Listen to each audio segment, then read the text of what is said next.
नमस्कार, good morning. कसे आहेत सगळेजण? मित्रांनो, बिग बॉसच्या घरामध्ये झालेली आहे चोरी आणि एका प्रोमो मध्ये झालेला आहे भांडण.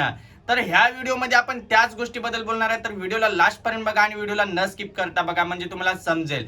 मित्रांनो, बिग बॉसच्या घरामध्ये चोर कोण असेल?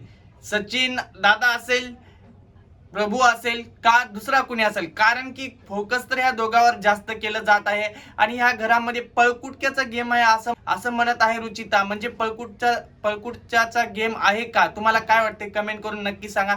आणि मित्रांनो, आता जे भांडणं झालेले आहेत ते टास्क वरून झाले आहेत. आता खरे बिल्डर भिडलेत. आता भिडा नाही एकमेकाला. ज्यावेळेस प्रभूला असं उचलला होता मनाला पकडून, त्यावेळेस सगळेजण गप्प होते. आता दोघ जण भिडले तर आता सगळेजण आलेत की मिटवायला भांडणं.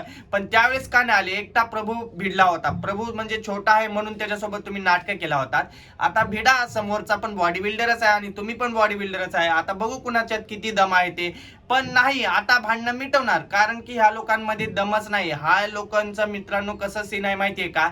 पुढला कमजोर असला तर आपण भांडणं करायचं आणि पुढला जर आपल्याला टक्कर देणारा असला तर आपण चुप्प बसायचं, काहीच नाही बोलायचं. मित्रांनो, ह्या बिग बॉस मध्ये तर असंच चालू झालेलं आहे. आणि मित्रांनो, सगळ्यात महत्वाची गोष्ट म्हणजे नॉमिनेशन टास्क मध्ये का असं बोललं गेलेलं आहे. मित्रांनो, दिव्या शिंदेला का असं डायरेक्ट नॉमिनेशन केलं?